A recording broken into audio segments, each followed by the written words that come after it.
¿Qué tal, Nelson? Hola Eduardo, ¿cómo estás? Oye, Nelson, muchas gracias por aceptar esta invitación a conversar. Por Estamos muy favor. contentos. Bueno, gracias a ustedes. ¿Qué estás tomando? Cerveza. Estoy tomando una variedad que hago yo, porque además en mis ratos de ocio hago cerveza, del estilo IPA. Mira, esta también la hace un amigo que nos auspicia, que también es una IPA. Fíjate que bueno, te felicito. Entonces tienes también destreza no solo con la música, sino que veo que también por la chela. Y me agarró hace un par de años la curiosidad y me di cuenta que no estaba tan lejos del alcance de uno poder hacerlo y me voy perfeccionando. Pero Buenísimo. es un aprendizaje como todo, ¿no? La música también es lo mismo. Bueno, en la música lleva ahí un poquito más de tiempo, ¿ah? No, Sí. tiene un poco más de recorrido. Nelson, cuéntanos un poquito de tu historia, cómo partieron tus inicios. Se viene bien que nos vayas contando tú también un poco de cómo empezaste en el mundo de la música. Mira, yo creo que todos arrancamos de la misma forma, salvo que sea por una cuestión de herencia, pero igual siempre es la curiosidad lo primero.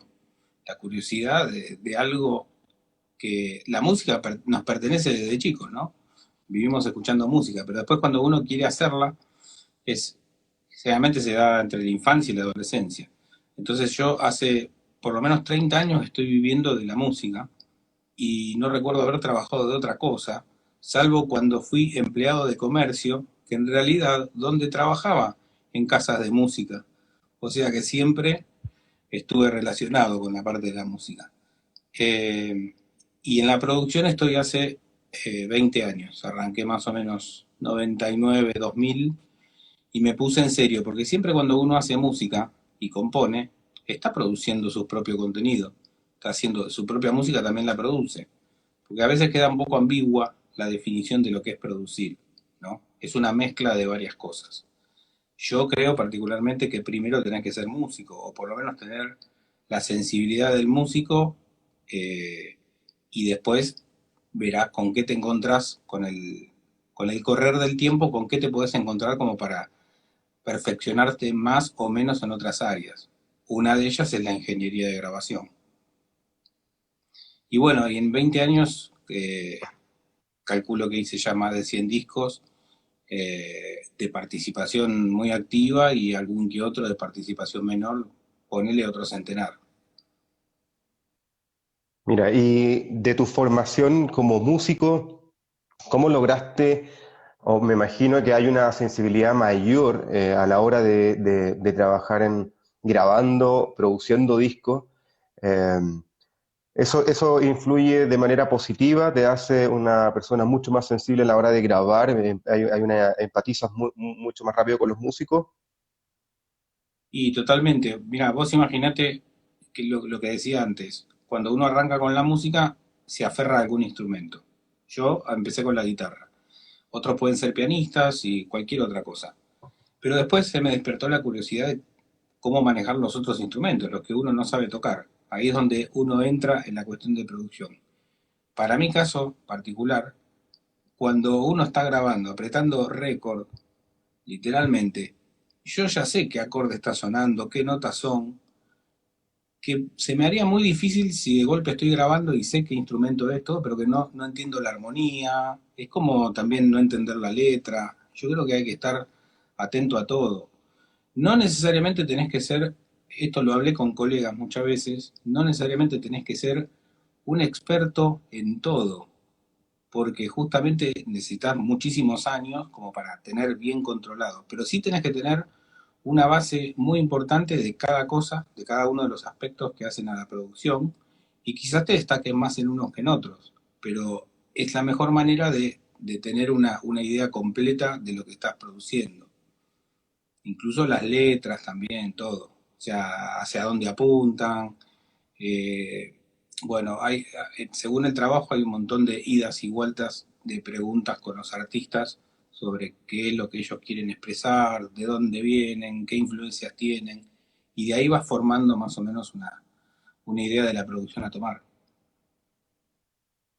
Y también ahí vas generando tu propia identidad como productor y como ingeniero también. Me imagino, independiente al estilo de la música que se esté grabando, es súper difícil lograr una identidad, sobre todo desde el lado del ingeniero, y tú eres reconocido por eso.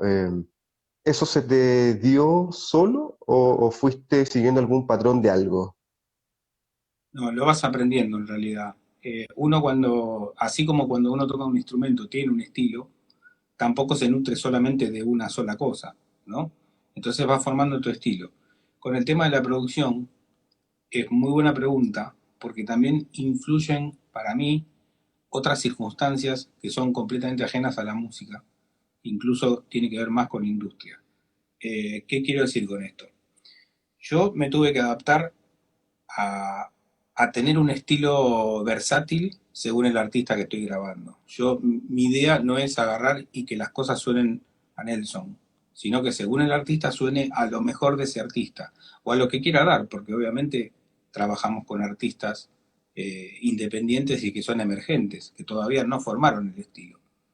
Pero lo que ocurre a veces en otras épocas, donde la industria discográfica era muy fuerte y se vendían muchos discos, las compañías tenían sus propios productores. Estaban completamente protegidos de alguna manera por las compañías, entonces tenían una autoridad que hoy no la tenés. Es así. En cuestión de jerarquías, producir hoy en día, normalmente el que tiene la razón siempre es el artista, porque es el que está financiando el proyecto y el que quiere a través tuyo llevar a la práctica sus ideas. Entonces es más negociable, o sea, tenés que negociar un poco más con el artista, que en otra época, pongámosle una situación donde había un artista que quería lanzar la compañía, confía en vos, que vos le vas a dar el sonido y el artista lo único que tenía que hacer era esperar y confiar en la compañía de que le saquen una forma de estilo. Entonces vos tenías mucha más autoridad y quizá ahí podía llegar a ser más repetitivo. En este caso, cada disco es una historia nueva, en sonido, en arreglos, en producción general. Hay algo muy especial de esta conversación que nos parece interesante hablar, que tiene que ver con tu trabajo que hiciste con Charly García. Tú te dedicaste a estudiar todos los discos de Charly. ¿Nos podéis contar algo al respecto de ese disco que en verdad es impresionante? Bueno, te agradezco que te haya gustado primero y la verdad que lo que tendría que contar es que en realidad ese trabajo uno lo hace en todos los trabajos que te tocan en mayor o menor grado. Lo que ocurrió con el disco ese fue por la magnitud de lo que uno estaba haciendo, que uno lo llevó al extremo, ¿no?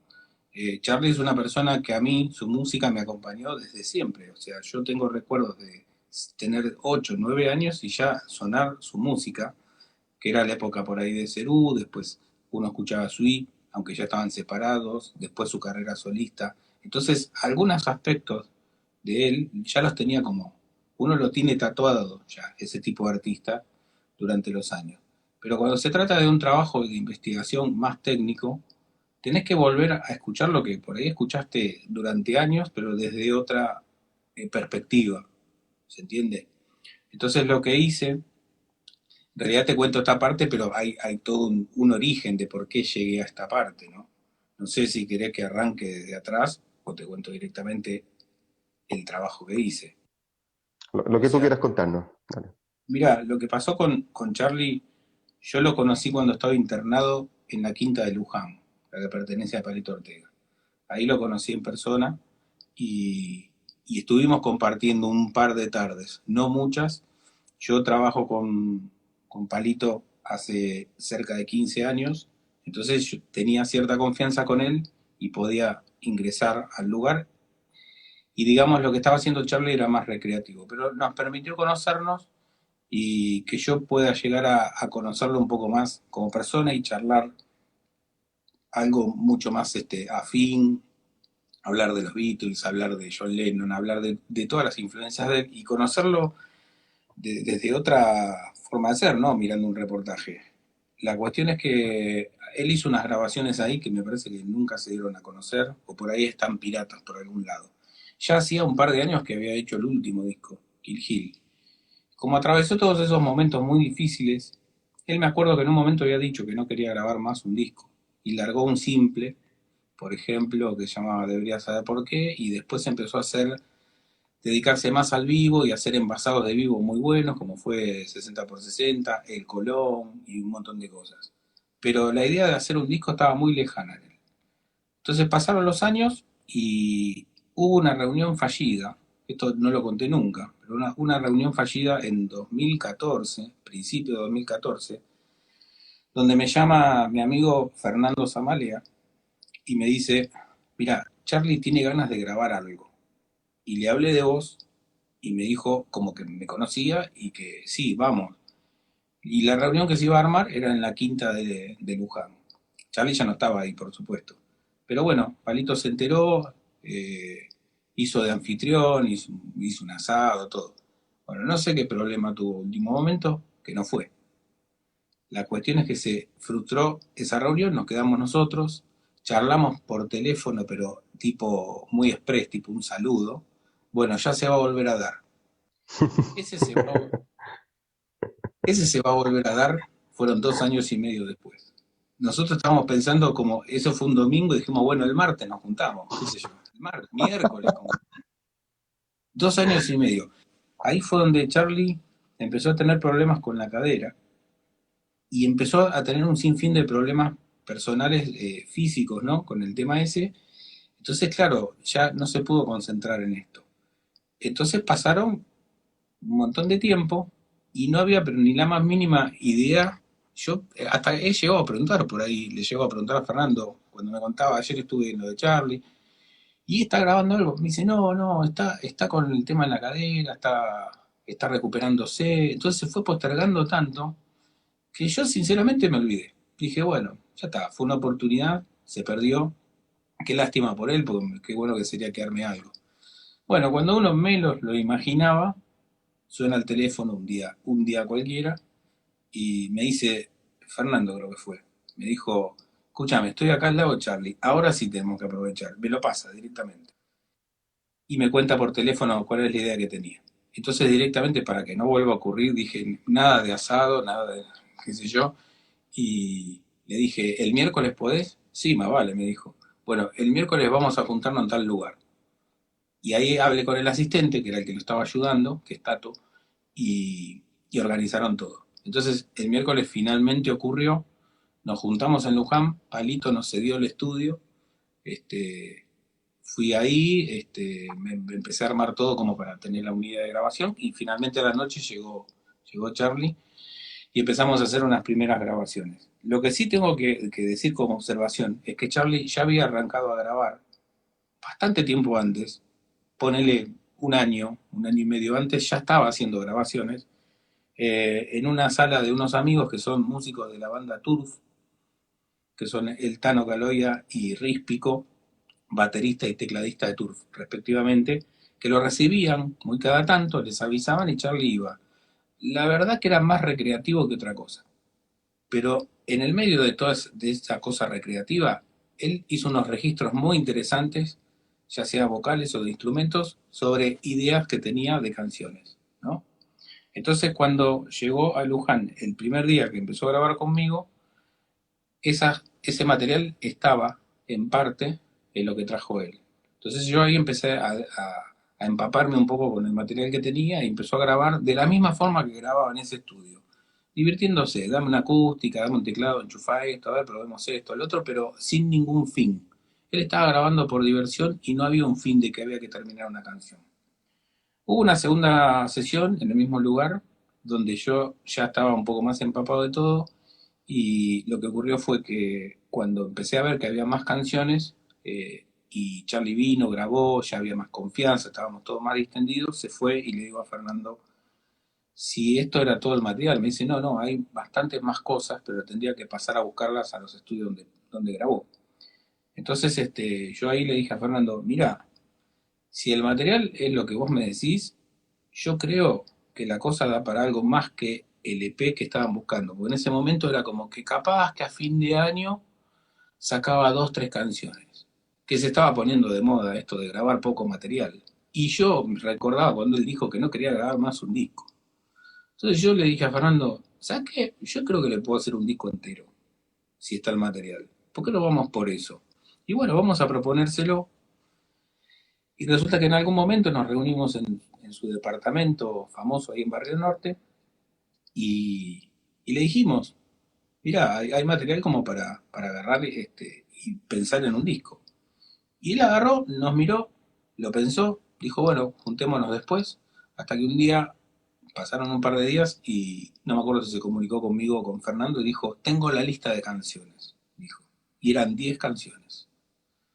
Ahí es donde empezó a arrancar la génesis de lo que es Random. Recién ahí.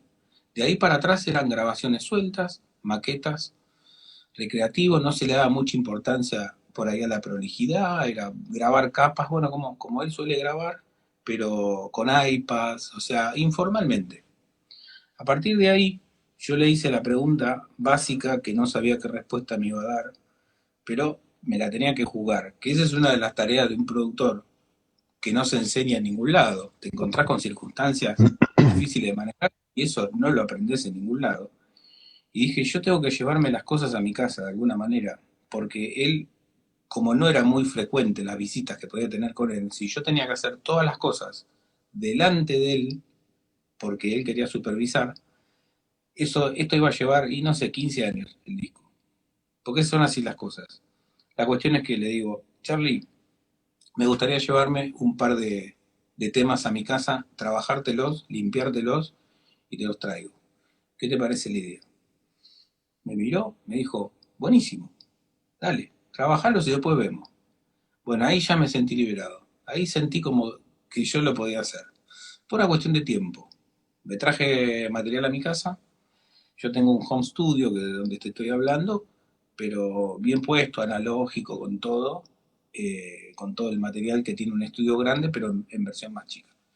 La cuestión es que empecé a trabajar en ediciones, empecé a buscar, con Fernando empezamos a conseguir material del estudio Catedral.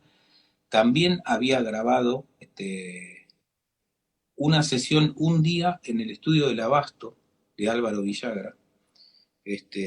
Y Álvaro es muy amigo mío, hace muchos años que trabajamos y le conté que estaba esta posibilidad y él agarró y me cedió el material, me dijo, llévate lo que quieras de lo que grabó acá, con lo cual pude contar también con ellos y fuimos juntando todo lo que encontramos y como Charlie grababa siempre encima de la misma maqueta, tanto en tonalidad como en tempo, las grabaciones eran exactas, con lo cual lo que uno seleccionara encajaba perfectamente, porque la base era la misma siempre. Bueno, el primer tema que trabajé fue La máquina de ser feliz, nos juntamos de nuevo en Luján, se lo llevo, yo te diría que estaba bastante nervioso, yo, porque dije, una de dos, para mí era extremo, era o se vuelve loco o me tira con un zapato en la cabeza, porque se lo limpié y dije, sentí que de alguna manera el Say No More no iba más, porque él pasó por un montón de momentos muy difíciles, muy desprolijos, y estaba renaciendo después de una rehabilitación larga, de tener otro tipo de vida, más tranquilo, y dije, no creo que Say No More lo represente. Say No More, vos sabés a qué me refiero, a un concepto en donde él era más espontáneo que lo que fue en otro momento, que era un músico más, que pensaba más lo que estaba componiendo. O sea, hay algunos vestigios ya en La hija de la lágrima, que es un poco antes, pero salió el disco Say No More en el 96 y ahí empezó con todo ese concepto.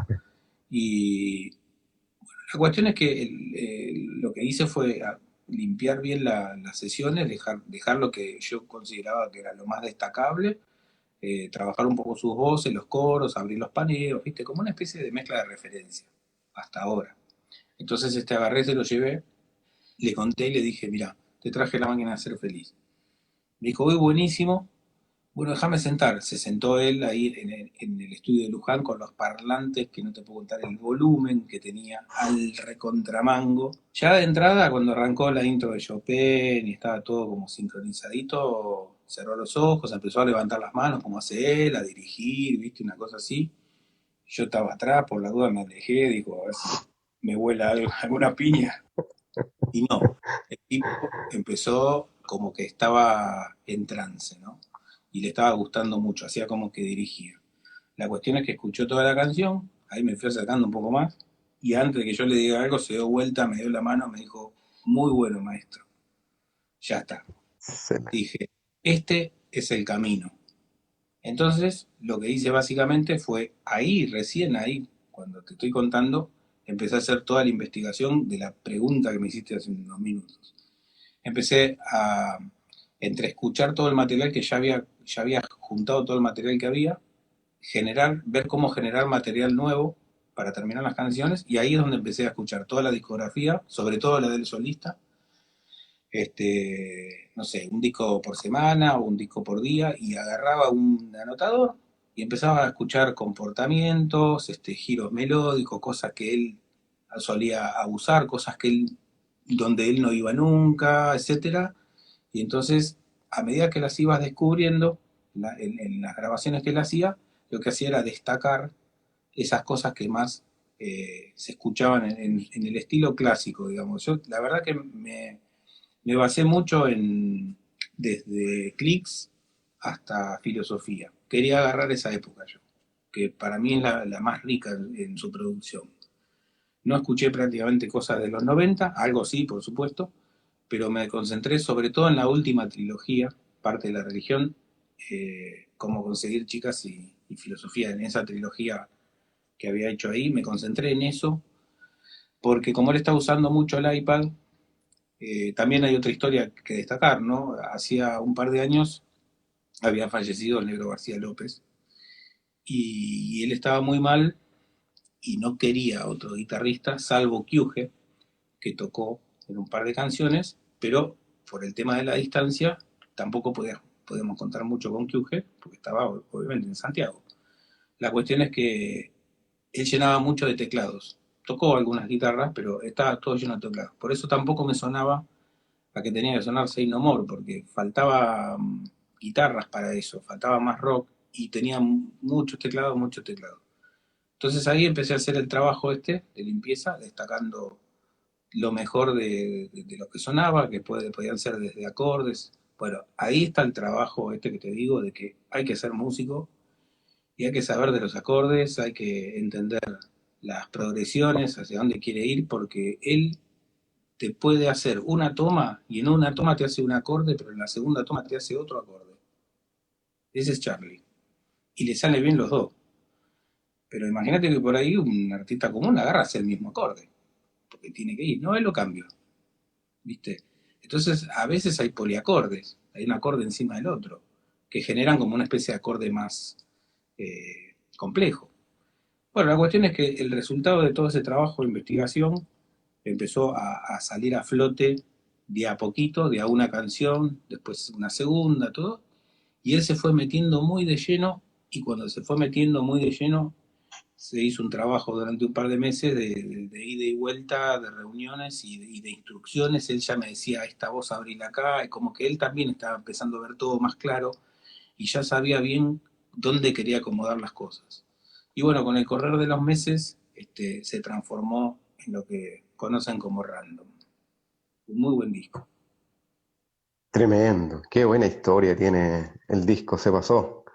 En verdad, lo recomiendo a la gente que nos está escuchando, que nos está viendo, que escuchen ese disco porque está muy lindo, muy lindo. Y además rescata mucho la esencia de Charlie, y también refleja un poco la identidad de tu trabajo, que me imagino también hiciste algo similar ahora que estás nominado nuevamente a los Gardel por el disco de los Super Ratones. Uno de los temas que aparece como en la lista es uno de los temas del disco que hicieron. Sí, exactamente. Bueno, el tema de los super es similar en algunos puntos. La diferencia es que, bueno, ellos son una banda, pero sufrieron un par de pormenores grandes en los últimos años, sobre todo, por ejemplo, del disco anterior que tenía 10 años de antigüedad, se había ido el bajista de los fundadores para armar otra banda y después, por una enfermedad, falleció el baterista, que era como una especie del alma mater y uno de los compositores más importantes. Entonces ellos atravesaron un problema muy grande, existencial también, de si seguir o no, pero bueno, la cuestión es que decidieron seguir y en un momento nos volvimos a encontrar porque yo los conocí hace 20 años, yo tocaba en una banda de Quilmes que teloneábamos mucho a Super Ratones, y entonces ya había generado una amistad ahí. Después de unos años nos dejamos de ver, pero nos volvimos a encontrar en esta situación. Cuando me dijeron que ellos querían hacer un disco y que estaban de tal forma se encontraban, le dije, vénganse, le vamos a encontrar la vuelta. Después de un par de reuniones, agarré y empecé a trabajar. Y también hice lo mismo, porque yo al principio del reportaje te había dicho que es algo que suelo hacer con todos. Lo que pasa es que según la situación lo tenés que hacer en mayor grado o en menor grado. Pero con ellos, como los conocía bastante, también me puse a escuchar como una especie de raconto de la discografía y además lo fuimos haciendo lento y sin apuro y el resultado fue muy bueno, pero la verdad que debo decir que nos tomó muy por sorpresa esto. Tienen 3 nominaciones. Muy por sorpresa porque no es una banda mainstream, digamos, no es una banda acá que todo el tiempo están hablando de ellos, no, no, al contrario, es una banda que la pelea todo el tiempo, tienen muchísimos años, suenan excelentes, pero no nos íbamos a imaginar que iba a pasar esto. Así que espero que puedan tener algún premio de estas nominaciones. Y también, bueno, ahora nos estabas contando que eres amigo también de Palito Ortega, que has trabajado con este mega artista. Me hizo recordar, hablaste también del estudio de Álvaro Villagra, que ahí estaba firmada la consola, de hecho, por Charlie. ¿Mm? Alguien que está viendo conocerá un poco más el disco, pero por ejemplo en la canción Lluvia, que Ujú. fue uno de los cortes, Hermoso. el piano está grabado en lo de Álvaro. Suena tan lindo, pues lo tenía perfectamente afinado y aparte Álvaro es un ingeniero de la hostia, tiene una oreja envidiable, y estaba perfectamente grabado. Entonces yo tomé de ahí el piano porque me pareció de lo mejor que había grabado. Y otra anécdota más es él en La máquina de ser feliz, en un momento, Charlie dice, la tiene el Papa, la tengo yo. Eso en realidad no fue grabado para la canción, fue una humorada. Él estaba zapando la canción en lo de Álvaro y fue una humorada que dijo y se rieron ahí y nada más. Yo le propuse a Charlie, le digo, mira, te metí esto. Excelente, le encantó. ¿Viste? Entonces agarré y lo saqué, pero no estaba pensado como para que entre en la canción eso, para nada. Pero bueno, le gustó y en parte del proceso creativo que me dejó hacer a mí en la producción, agarré esa frase y la metí en el medio, en el momento justo donde la canción quiebra eh, como una especie de parte B, una cosa así. Y Charlie es así, es un mecano, la música de él es armar pedazos y le encanta todo eso, de que sea como estructural, ¿viste? De meter una parte, de meter un pedazo de una cosa, después un pedazo de otra. Yo lo que aprendí de él, por ejemplo, es que todo lo que hace ruido, todo lo que es sonido para él es música. Es simplemente saber dónde meterlo. Y el caso de Palito es completamente diferente. Palito es una leyenda, ¿no? Como de la música popular, un tipo muy exitoso durante toda su carrera, y obviamente es otra escuela, de llegada más directa, es más prolijo en el sentido de que las cosas las piensa un poco más, no es tan espontáneo, no es tan impulsivo, y la historia de la amistad entre ellos es muy curiosa también, porque no eran amigos, pero le brindé una mano tremenda cuando él estuvo mal. Entonces, hasta ese momento, debo decirte que Palito hacía, eh, te estoy hablando de hace unos 12 años atrás, cuando Charlie entró a internado, y creo que Palito hacía unos 20 y pico de años que no grababa un disco de estudio. Él se había metido en la política, en todo eso, entonces toda su producción era más que todo de catálogo, o sea, compilados, cosas. Yo lo fui agitando de a poquito, ¿viste? Él no paraba de grabar, ¿eh? Pero eran todas maquetas, él guardaba, era como que lo hacía por oficio, pero no pensaba en editar seriamente las cosas. Hasta que, bueno, lo fui llevando, nos fuimos conociendo más, nos hicimos muy amigos, es una persona muy amistosa, muy noble, y de ahí fueron saliendo diversos proyectos de discos que en estos momentos, antes de fin de año, estamos terminando el quinto disco que hacemos juntos, en 10 años. Esos desafíos me encantan a mí, de poder ser el motor también psicológico de alguien que capaz que no encontraba la vuelta o la manera de hacer una cosa y bueno, a veces con mi insistencia termina haciendo algo, pero la primera prueba es la más difícil. Y bueno, si sale bien, te das cuenta que la persona se entusiasma. Con Charlie me pasó que no va a haber un segundo random, pero lo que ocurrió es que cuando el disco salió, él volvió a tocar. Él estuvo 3 años exactos sin tocar. Y hasta llegó a ir de gira. La primera vez que salió fue en Chile. Creo que tocó en Uruguay una vez, pero bueno, un concierto grande ahí en una arena, ¿no? De Chile. Y todo eso fue por random. Y eso está reconocido por él mismo y por su entorno más íntimo, que dice que anímicamente lo levantó de una manera tremenda que hasta superó sus problemas de salud. Este, y nada, él vive para la música y por la música.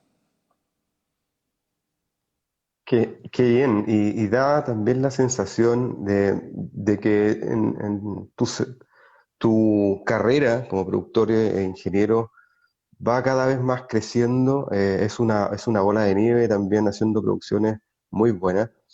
Hay mucha gente hoy día que no, en Tour de la Furia nos sigue, que conversamos, que son ingenieros que están empezando. Eh, ¿Cuál sería tu recomendación para ellos en este proceso de crecimiento? Porque no es fácil tampoco llegar a trabajar con grandes artistas, pero además de trabajar con grandes artistas, hacer buenas producciones.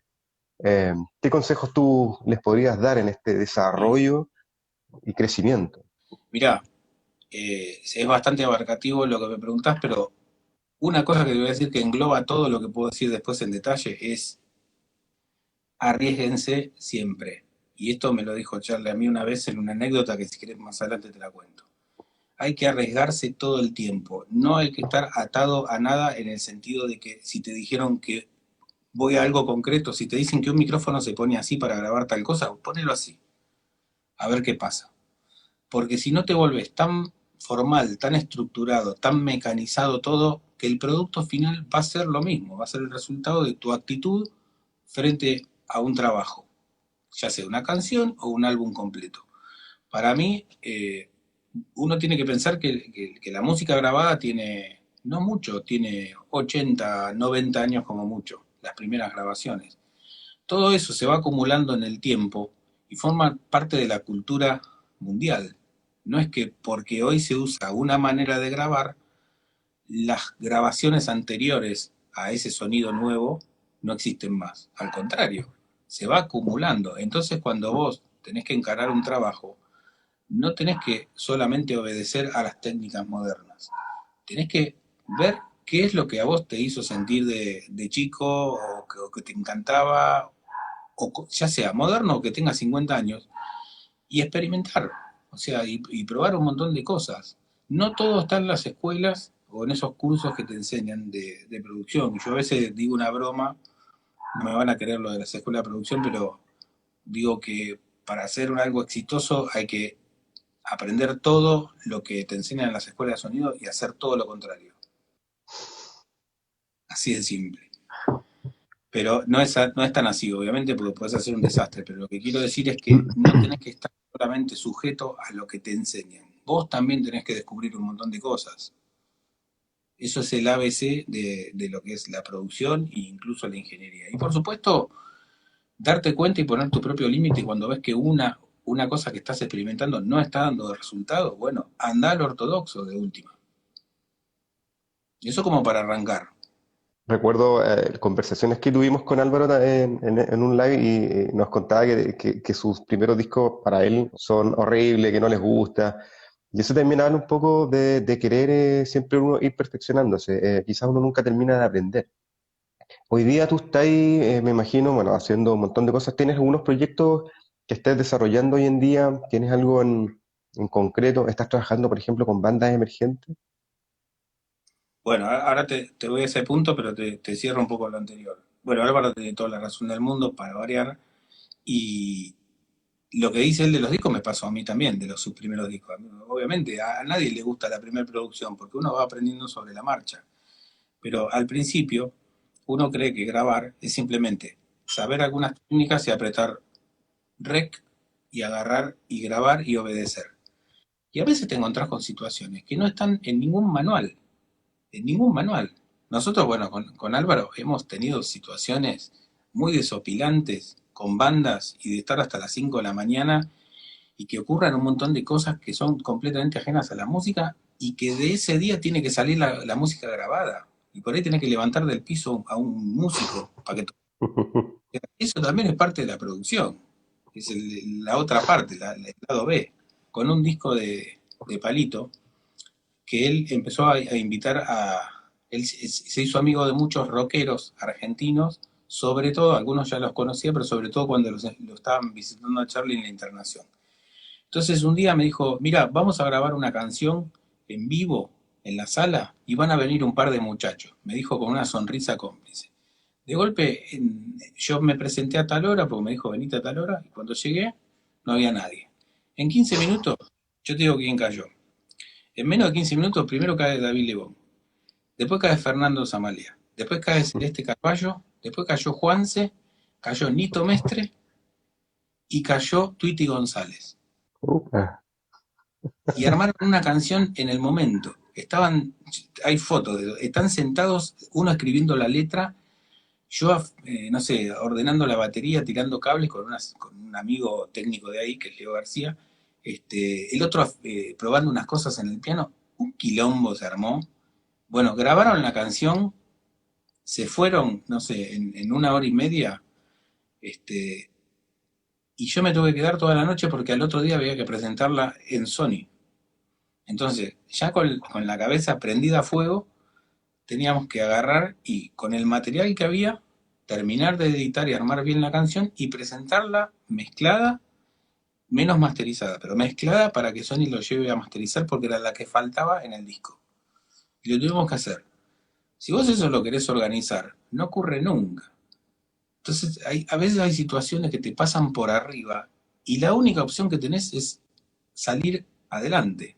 No tenés otra opción. Porque si yo en ese momento lo hubiera hecho muy mal o le digo, mira, esto no, necesito 2 días, uy, qué lástima, entonces lo dejamos afuera, no te vuelven a llamar capaz, qué sé yo. Puede ocurrir eso. Por eso el trabajo psicológico de saber o tener la manguera y la autobomba por la duda para apagar incendios está siempre ahí. Mira, este consejo se lo puedo dar a los productores y técnicos. Siempre hay que decir que sí y después agarrarse la cabeza. Pero nunca digas que no. Porque el arrepentimiento por haber dicho que no, por miedo a una situación muy cortita, duele mucho más que la situación así acalorada de haber dicho que sí en algo que es muy difícil de manejar. Siempre hay que decir que sí y después agarrate la cabeza. Vas a ver que lo resolvés. Porque se te genera una adrenalina que te tira hacia adelante y que lo tenés que resolver de alguna manera. Yo la primera vez que grabé con Charlie recreativamente, cuando él estaba internado, le dije, ¿querés grabar algo en 2 días? Para hinchar la bola. Dale. Bueno, yo te traigo al baterista, le dije. Bueno, yo traigo algún guitarrista, me dijo. Me trajo a Nito Mestre. Entonces, a los 10 minutos me di cuenta que había juntado a Sui Generis sin querer, por accidente. Y encima Palito pasó, me dijo, ¿qué hiciste? ¿Juntaste Sui Generis? Y bueno, vamos a grabar. Se puso a filmar él, y grabaron una canción. Pero no era lo que yo iba a estar relajado ese día grabando. Y estaba nerviosísimo. Pero salió una canción, creo que anda dando vueltas por ahí o no, pero lo que voy es que te encontrás con situaciones desopilantes por ahí y las tenés que resolver. Y la verdad que eso es lo lindo, porque si todo fuera todo tan mecanizado y todo armado y programado perfecto, es un poco aburrido, ¿qué querés que te diga? Por lo menos a esta altura en mi caso.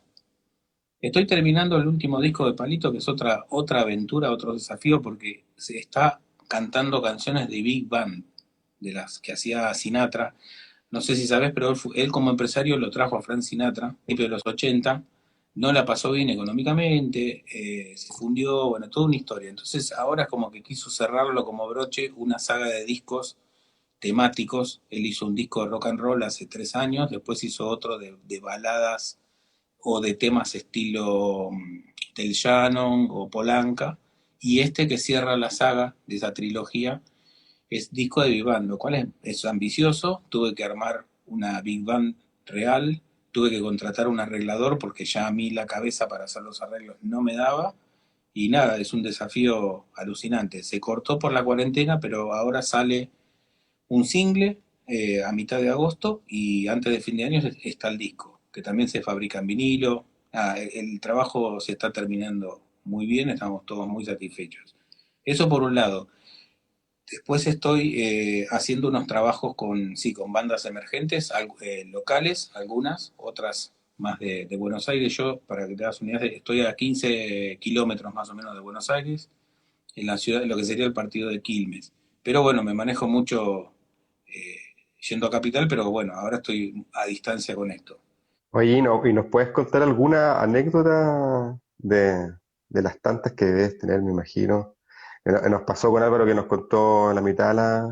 No, tuvimos que hacer nuestra conversación porque nos contó muchas historias. Me imagino que tú también debes tener un montón de historias y con él incluso. Tengo anécdotas que por ahí no necesariamente son graciosas, pero que dejan una buena enseñanza, porque incluso yo he llegado a escuchar anécdotas que yo era el protagonista y me he reído mucho más y capaz que no fueron exactamente como se contó, pero tiene una manera de decorarla, que el contenido sí, ocurrió eso, pero la forma de que tiene de decorarlo es muy buena. Este, pero por ejemplo... También tengo otras como diciendo, a mí me pasó esto, pero no necesariamente tiene que ser graciosa. Acá hay un tema muy conocido de Papo que se llama Juntos a la Par, que se convirtió en un himno, prácticamente, una de las últimas canciones conocidas por todos. Temas. Y la canción esa prácticamente nació acá mismo, porque yo soy muy amigo de Julie Ruth, que es su verdadero autor y compositor, vive acá a 10 cuadras, también en Bernal, y en el año 2000 la grabamos acá, en un altillo que tengo yo, una sala contigua. Entonces, él le gusta mucho la música country, entonces lo que hicimos fue grabar una serie de canciones, entre las cuales estaba Juntos a la Par. Si te voy a decorar la anécdota, te diría, cuando escuché esa canción sentí algo especial, como que era una canción que iba a llegar. No, no, no hablemos boludeces, vamos al grano. Fue una canción más. Pero esas cosas no ocurren, son lindas para cuando uno escribe el libro y va decorando con todos esos elementos. Nada, grabamos un par de canciones, terminaron siendo, no sé, calculo que 8 o 10 canciones, hizo un álbum y el Carpo iba a venir a cantar acá. Yo no lo conocía ni nunca lo había recibido, mucho menos, ¿no? Entonces yo le decía a Yuri, decile. La cuestión es que era un tipo como muy disperso, muy distraído, se salía los fines de semana con la moto y se iba a pescar y todas esas cosas, entonces él no lo podía enganchar nunca después de un show. Hasta que un día agarró y le dijo, mira, hice este disco, que era de música country, y te lo quiero obsequiar. Entonces dice que Papo lo miró y dijo, ah, bueno, sí, después cuando puedo lo escucho, y lo tiró sobre una mesa, casi te diría efectivamente. Entonces Julie vino como triste, le digo, ¿qué te pasa? Dice, no, bueno, al final se lo di, pero no sé, no le dio mucha pelota. Imagínate, el primer disco del solista, uno es muy sensible, los artistas ya son sensibles de por sí. Y vos estás mostrando una cosa tuya que te costó tanto, y nada, estás sensible, obviamente. Entonces se lo tomó muy a pecho. Digo, bueno, ya va a pasar, que yo. Bueno, la cuestión es que pasaron 2 o 3 meses, y lo llama Papo a la casa, a Julie, y le dijo, estoy escuchando tu disco, estoy loco con el disco. A partir de ahí se enamoró de ese disco, lo puso en el micro de gira, en el pasa CD, y lo ponía todo el tiempo, pero todo el tiempo, terminaba, lo volvía a poner. Se volvió loco con el disco. Ahí Julie, imagínate que se levantó la estima como loco.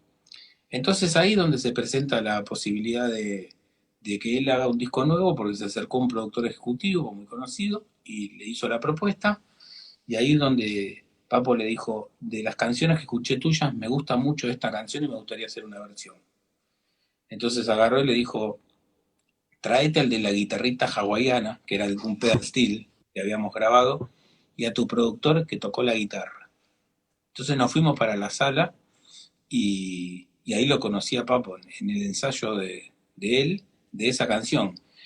Bueno, llegamos, me presento todo y en un momento Papo me agarra y me dice, ¿vos sos el guitarrista? Sí, le digo, bueno, venite conmigo. Y me metió en la sala de ensayo, yo y él solos, absolutamente solos, cerró la puerta y me dijo, pasame los acordes. Y le tuve que empezar a pasar los acordes de Juntos a la Par. y unos arreglitos. La cuestión es que después yo, bueno, esa tarde me quedé, vi los ensayos, y vos sabés que eso ponele que fue un viernes, yo recuerdo que fue un viernes. El lunes arrancaban a grabar con Álvaro esa canción. Y así ocurrió. Entonces la anécdota fue toda esa tarde que yo le pasé los acordes, la sacó, la ensayó, le quedó, el lunes agarró y la grabó primer toma. Bueno, eso es lo que escuchan ahora como la grabación original, que es alucinante. Primer toma, él era así, espontánea. Lo que quiero decir es que esa canción nació accidentalmente acá. Sin selfies, sin Instagram, ¿entendés? Que quedan solamente en la memoria y en la retina. Yo imagino pidiéndole una selfie a Papo, me cagaría a trompadas. Claro, todos los caminos al parecer conducen a Papo, es increíble. Muy presente, sí, sí, en toda la génesis del rock argentino estuvo siempre presente, ¿no? Este, y otra anécdota de Charlie que es muy interesante, que tiene que ver con una frase que te dije hace un rato. Yo la tomé de ahí. Una vez estábamos grabando con Charlie en el departamento, había una canción que iba a quedar afuera de Random, que se llama Amigos de Dios. Esa canción no avanzaba, ¿viste? Cuando no avanza, y yo en un momento le digo, Charlie, ¿pero la querés meter? Y me dice, mira, no me cierra mucho. No sé, qué sé yo, le digo, vamos a hacer un intento. La cuestión es que un día lo convencí y le dije, el domingo voy a tu casa, y me llevé un kit móvil de grabación, y dije, bueno, vamos a ver qué podemos hacer para armarla. Bueno, fue un día alucinante porque la grabamos completa. No había nada de esa canción, había un demo, pero no estaban los tracks separados y no se podía trabajar. Entonces esa canción la armamos en una noche sola, completa, completa. Estaba grabada la base de Fernando, ya la había grabado por las dudas. Eso sí tengo que decirlo, que se grabó en Luján. Pero después todo lo demás, bajo, guitarras, todo, no había nada. Y la grabamos en una noche. O sea, entre 7 de la tarde y 2 de la mañana la grabamos entera, los dos solos. Con Mecha, que era la novia, estábamos solos ahí, tranquilos, y yo llevé un asistente, a Lucas, estábamos ahí, tranquilos, grabando, esperando a veces cuando pasa la ambulancia, porque están en pleno centro de Buenos Aires, para que no salga grabado, improvisando acustizaciones con un colchón, todas esas cosas, ¿no? Entonces en un momento él estaba viendo una película en el iPad y me dice, quiero grabar un par de teclados. Y a la vez en ese mismo iPad estaba mirando una película, porque a veces grababa guitarra abajo y la película con el iPad en el porta iPad seguía ahí. Entonces en un momento me dice, vamos a grabar un par de teclados. Le digo, dale, grabamos un par de tomas y elegí el teclado que quieras y listo. Ahora, el tema es que la primera toma que hace estaba con la película prendida. Y le digo, ¿querés apagar la película? No, dejala, me dice. Les explico al que no entiende. Del iPad sale un solo cable. Si vos estás mirando una película y además estás usando un emulador de teclado en el iPad, el teclado y la película van juntos, no hay manera de separarlos después. ¿Entendés? Entonces, agarró y grabó, qué sé yo, y grabó una capa. Va con el segundo teclado. Y la película se ve que se puso más intensa y tenía como más música la película. Entonces se armaba un quilombo de acordes, viste, cosas rarísimas. Y cuando graba la tercera toma, yo ya lo dejé grabar y termina y le digo, ¿querés hacer alguna toma sin la película para que quede limpio el teclado? Me mira fijo a los ojos y me dice, loco, si no te arriesgas no tiene gracia. Eso lo resume a él, pero como nunca, de pies a cabeza. Esas cosas quedaron, yo no te puedo decir dónde están exactamente. Por ahí te pones los auriculares y algo raro vas a encontrar, escondido ahí, diálogos, cosas. Esa es la esencia de un artista único, irrepetible, que le gusta hacerlo, no es que se le escapó, no, le gusta hacerlo a propósito. Incluso hasta lo han matado cuando él se reinventaba, lo han matado primero, después cuando se lo reconocían, ya estaba bastante sopapeado, ¿no? Claro. Por eso es único. Y con Alejandro Terán, que fue director de las cuerdas de Charlie durante muchos años también, entre otros, y nada, Terán fue el que hizo también los 12 episodios sinfónicos, ¿no? de Cerati, y la verdad que salió bárbaro y también está nominado en una de las categorías de música instrumental a los premios Gardel. Así que esperemos tener también ahí una esperanza más. se nos queda una pregunta importante que tiene que ver hoy día con, que hoy día están recién empezando los músicos Empezando. emergentes, sí, quieren grabar su primer disco o realmente van a grabar su segundo disco después de haber hecho algo en home studio y quieren hacer algo más profesional. ¿Cuál es la recomendación tuya desde tu experiencia, desde de la preparación para llegar a un disco? Bueno, en principio, el tema de la tecnología va corriendo a una velocidad tan grande que lo que hoy funciona o está de moda, mañana puede quedar obsoleto y salir otra cosa mejor. Y no simplemente mejor, a veces puede salir otra cosa peor, pero se pone de moda. Entonces se deja de valorar algo que realmente estaba bueno. Eso que te estoy diciendo hace que haya muchos melancólicos del vinilo, que se haya vuelto a fabricar, y por qué no dentro de unos años capaz que se vuelve a fabricar el CD cuando deje de existir totalmente y la gente quiera volver a escuchar en CD. Eso hay que tenerlo en cuenta siempre, que es lo que te hablé hace un rato de cuando uno encara una producción, también tener en cuenta de cómo se hacían las cosas hace 50 años, o 70 o 10. Porque lo que pasa de moda no quiere decir que se haya superado en calidad. Hoy está en día muy de moda el tema de los home studios, por lo que fuere. Tecnología, necesidad o porque le han encontrado la vuelta los fabricantes a hacer placas de sonido y micrófonos de muy bajo costo y de muy gran calidad, ¿no? Yo me considero uno de los pioneros siglo XXI de los home studio, porque el home studio existió toda la vida, pero el home studio siglo XXI, que es la computadora, un par de placas, todo, de hecho el estudio que tengo yo está en mi casa. O sea, yo en este momento estoy en un área de mi casa donde está el estudio. Así que en ese sentido, imagínate que lo apoyo terriblemente, a pesar de que la mitad de las cosas yo las hago afuera, porque no grabo todo íntegramente acá. Lo del home studio está bárbaro. Lo que sí me gustaría decir es que no hay que obsesionarse tanto y un par de consejos podrían llegar a ser que siempre hay que apuntar a 10. Eso me lo dijo Palito una vez. Me dice, yo toda la vida apunté a 10. Después para bajar hay tiempo. O sea, cuando vos tenés una idea, apunta a 10. Y después sobre la práctica te vas a dar cuenta si es realizable o no, y ahí tenés tiempo para negociar. Segundo, a la vez de que uno se pone ambicioso, no quiere decir que se tenga que poner obsesivo, porque son dos cosas diferentes. Mm. Entonces sí, está bueno tener un poco de obsesión para ver hasta dónde puedes llegar a lograr las cosas. Cuando te das cuenta, como en el punto anterior, de que no llegas, le tenés que encontrar la vuelta disfrutándolo y no sentirlo como una frustración porque no llegaste a tal lugar, sino ver hasta dónde llegaste y contar y mirarlo como si fuera un éxito, ¿no? Hasta dónde subiste, por más que no hayas llegado a la cima de algo, metafóricamente hablando. Pero en líneas generales, yo lo que a mí me gusta de algún artista cuando graba es cuando suenan diferentes a todo. ¿Es fácil ser diferente a todos? No, porque hay tanta gente que siempre te vas a parecer un poco a alguien. Pero yo te hago el siguiente planteo, les hago a todos. La mayoría de los artistas más famosos de la historia son muy diferentes a lo que uno cree que es un cantante típico, por ejemplo. Incluso son hasta ridículos.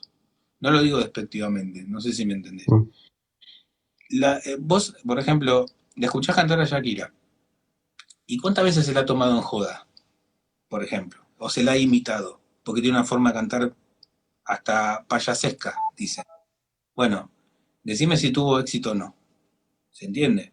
Mick Jagger, por ejemplo, ¿cuántos los han imitado? Y tiene una forma de cantar muy particular. Esos son estilos, eso se llama estilo, tener personalidad. Si uno puede lograr tener un estilo, una personalidad que haga que sea reconocido a 300 metros de distancia, que decís hola y decís, esa es tal persona, significa que tenés un sello único, intransferible, que te va a ayudar mucho en el futuro, digamos, con una carrera. No lo aplico solamente a intérpretes, al sonido general de una banda, si querés, a la voz de un solista, si querés, pero también al sonido general de una banda. Las ideas originales nunca son salidas de un repollo, o sea, siempre son tomadas de ideas anteriores. O sea, uno no arranca teniendo una banda si no escuchó otras bandas antes o si no tocó algún cover, etcétera.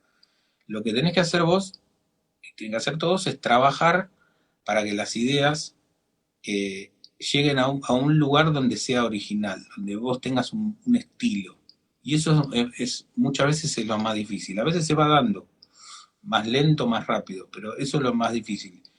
Yo creo que si lo tenés claro de entrada, cuando arrancás a hacer las primeras grabaciones, y decís, esto me gusta, hay que vencer el miedo de creer que porque nunca alguien lo hizo, está mal. Porque siempre hay una primera vez. Entonces, ¿sabes también a qué me refiero? A veces a incorporar instrumentos que antes no estaban aceptados dentro del rock. De golpe un día a una banda se le ocurrió incorporar el acordeón y venció todos los prejuicios y después el acordeón es un instrumento más del rock, por ejemplo, para hablarte de algo. Bueno, a eso me refiero. El estilo, las ideas, eh, el tratar de ser personal, para mí, te pone en otro lugar. Y después, bueno, las cosas típicas, ¿no? El aprendizaje, prueba y error. Cuando vos crees que algo no lo puedes manejar, no tengas miedo en tercerizarlo. Por eso está el trabajo de los técnicos, de los productores, de los asistentes. O sea, a mí, por ejemplo, que te hablaba del disco de Palito, yo dije, no puedo hacer los arreglos de esto. Entonces llamé a un arreglador y no me siento menos por tener un arreglador. Y si no puedo grabar cierta cosa, llamo a un ingeniero. Y si un ingeniero no puede producir tal cosa, me llama a mí o llama a otro productor. Armar equipos, equipos de trabajo. Porque a veces la necesidad económica hace que uno haga todo, pero no siempre. Muchas veces, ¿sabes lo que es? La soberbia. Ujú. Decir, no, yo esto, mejor que nadie lo puedo hacer yo, esto, porque yo sé bien lo que quiero, entonces lo voy a hacer yo. No, ese es uno de los primeros errores. Hay gente muy capaz, muy capacitada, que sabe más que uno, que puede interpretar perfectamente lo que uno quiere. Lo que tenés que tener es un poquitito de paciencia, quizás. Pero bueno, resumiendo sería tratar de buscar siempre una personalidad, de ser diferente, de tratar de ser diferente y armar equipos de trabajo. Eh, y no creerse como que uno es siempre la punta de la pirámide, ¿no? Nelson, y desde la perspectiva de la producción, tú como productor, ¿es posible llegar a ser, a ayudar a la banda en esa diferenciación desde el punto de vista de la producción cuando llega con un material? Porque uno puede sentir, como tú decías, que suena parecido a algo, pero desde la producción, ¿se puede lograr una pequeña diferenciación y que la banda diga, estamos en el mismo camino, pero generaste algo mucho mejor de lo que somos? Todo el tiempo. A veces por accidente, pero todo el tiempo. Lo que tiene que buscar para mí un productor es tratar de ver algo que sienta como que sería el punto fuerte y también, ¿por qué no?, ver los puntos débiles y tratar de barrerlos abajo de la alfombra, si querés, o de perfeccionarlos. Una vez a Charlie le dije, mirá cómo será de amplio todo que una melodía de lluvia, me acuerdo concretamente donde, después que termina el segundo puente de lluvia de la canción, él está silbando Singing in the Rain, o lo está tarareando, que viene de ahí, ¿no? El videoclip también tiene que ver con eso, con la canción que cantaba Gene Kelly. Entonces en un momento le digo, ¿qué hago con esta melodía? Y él me responde, mirá, destacala, que se escuche perfecto, o escondela mucho. O sea que mirá las ideas que abarcativas que son, ¿no? O sea que Mm. extremas pueden ser. Entonces a veces capaz que un defecto de un artista, cuando digo artista me refiero uno o banda completa, ¿no? Quizás no te guste y lo primero que haces es esconderlo, pero también puedes hacer lo contrario. Decir, no, no, vamos a trabajarlo hasta que le salga bien, perfeccionarlo y levantarlo y destacarlo. Pero yo creo que eso también es muy intuitivo. O sea, cada situación es diferente y la intuición de cada persona que esté en ese trabajo va a hacer que resuelvan de una manera o de otra. Es muy difícil una cosa, o sea, el éxito en un trabajo se ve muy claro, ¿no? Porque a veces se traduce en números, que vendió mucho, que ganó esto, que se escuchó mucho, que las reproducciones. Todos los días en la vida nos están bombardeando, sobre todo desde que la vida nos las manejan las computadoras. Estamos bombardeados todo el tiempo por números. Tantos likes, y eso genera mucha competencia y mucha frustración también a veces. No, que este tiene muchos seguidores, que este le pusieron muchos likes, que no sabes, este tiene tantas reproducciones. Ojo con eso, porque el éxito no se traduce para mí en números. Pero de repente, a veces, algo exitoso, los números te lo pueden indicar. Pero un fracaso, ¿qué es un fracaso desde cierto punto de vista artístico? Porque tiene pocos números. ¿Se entiende al punto que voy?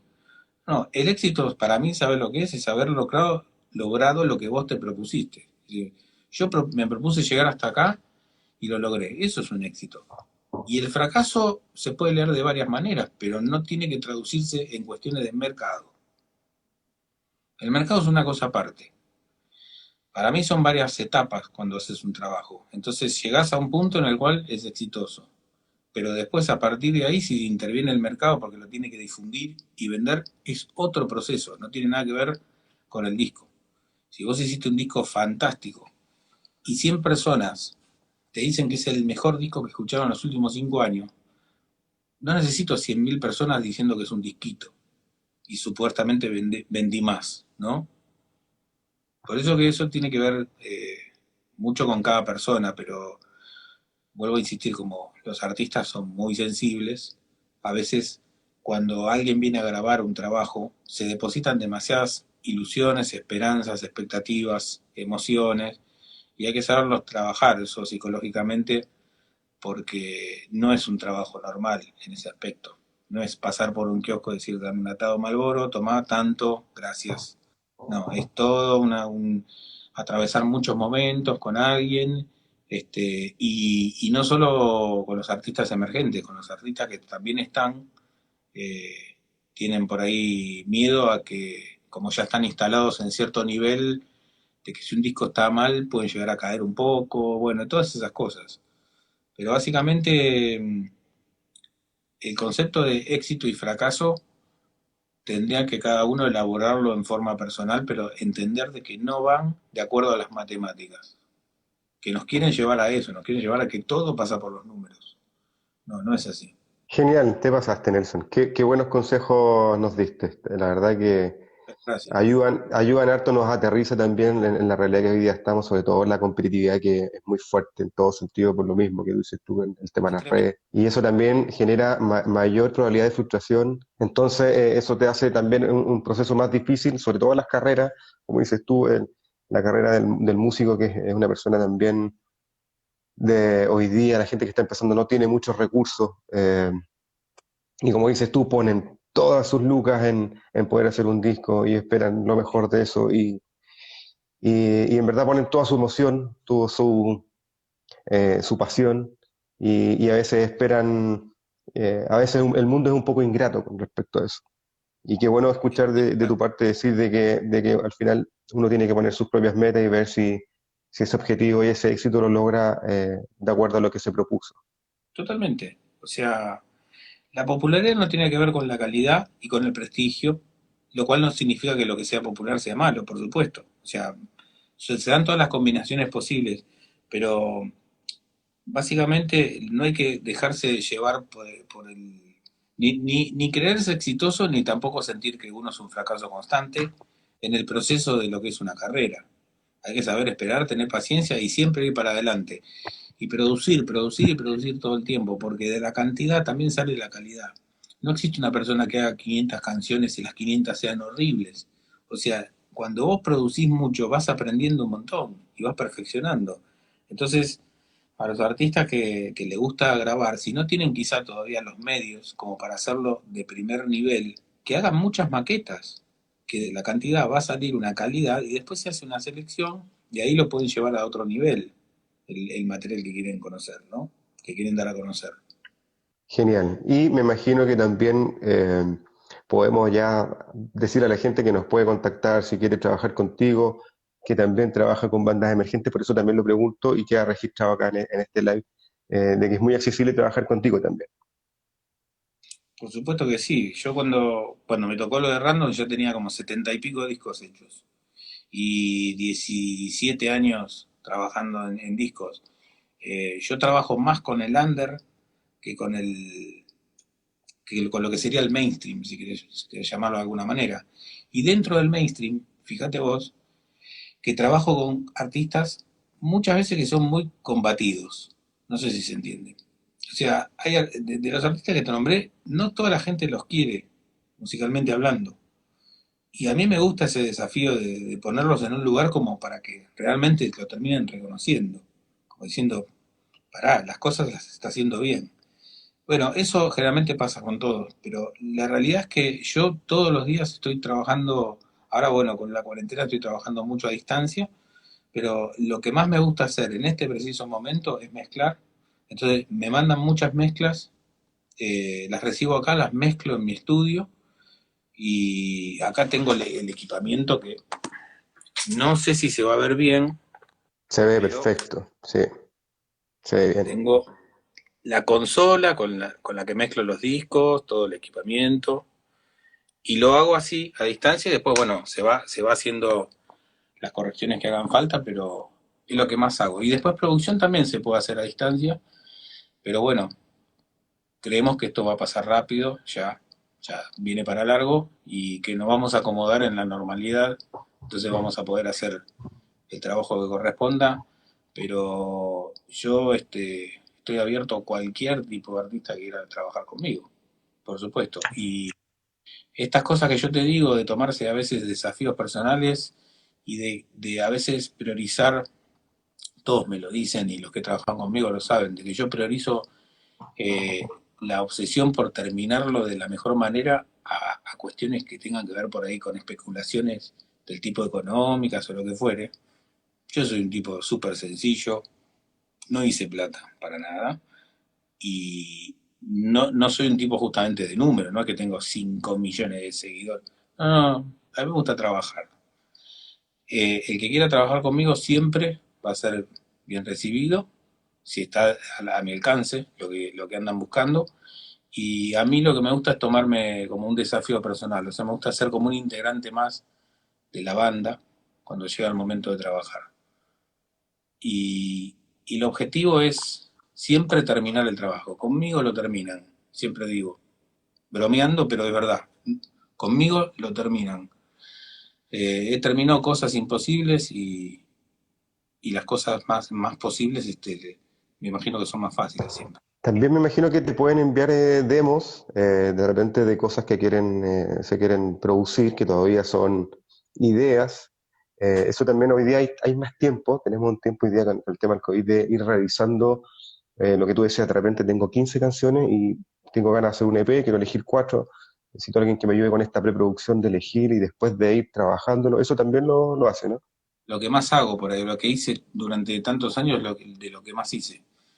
Quizá después, ya te digo, con el correr de los años uno se va acomodando en lo que más le gusta, pero el tema, ¿sabes cuál es? Que a veces lo que uno más le gusta es lo que menos demanda tiene. O sea, yo te digo, a mí en este momento me gusta más mezclar, pero por ahí la gente quiere más grabar o ser producida. O por ahí un día me levanto y digo, no, no, me encanta solamente producir, no quiero grabar más. Y la gente resulta que quiere grabar y no ser producida. Te vas acomodando, ¿no? Un poco lo que vos más cómodo te sentís, que no significa lo que mejor sabes hacer, porque por eso haces bien todo y simplemente te resulta más cómodo una cosa que la otra. Y la demanda, que la demanda va cambiando de acuerdo a los tiempos. En estos momentos la demanda tiene más que ver con cosas a distancia, entonces la producción a veces por ahí necesita algo más cercano, ¿no? Algo de estar uno al lado del otro, entonces por eso me volqué un poco más a lo que es mezcla. Pero no olvidemos que la mezcla también se llama postproducción y las dos cosas van de la mano. O sea, la postproducción existe. Cuando vos estás mezclando, estás aportando todas tus ideas para que el producto suene de una determinada forma y le estás metiendo producción.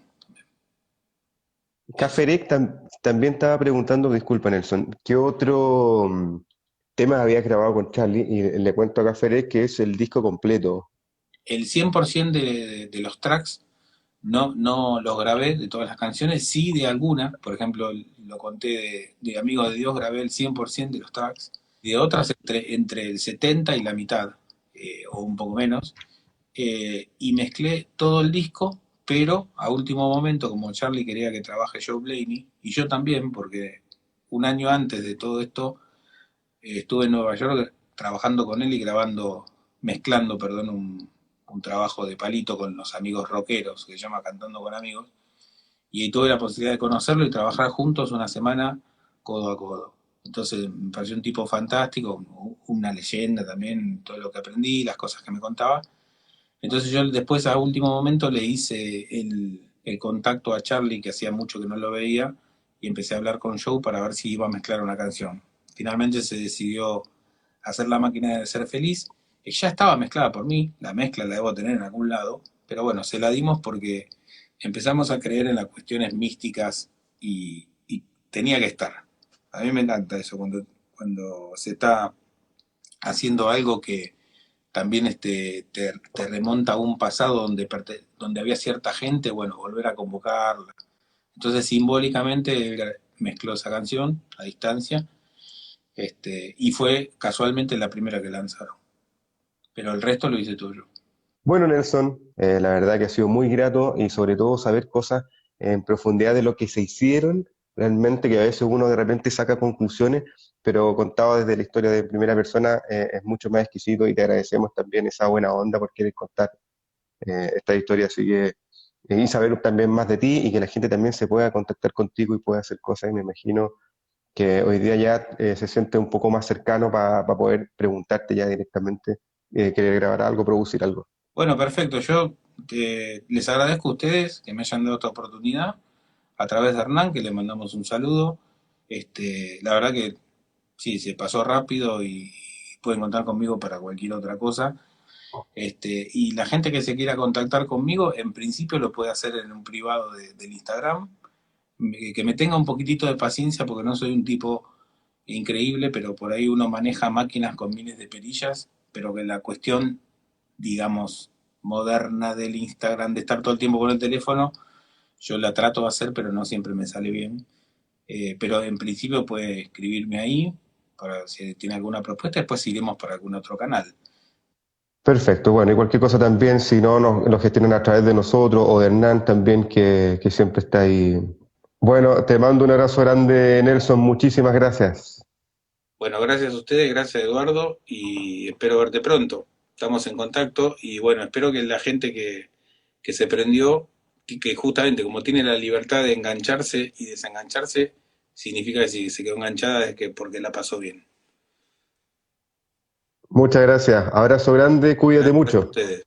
Bueno, igualmente, gracias.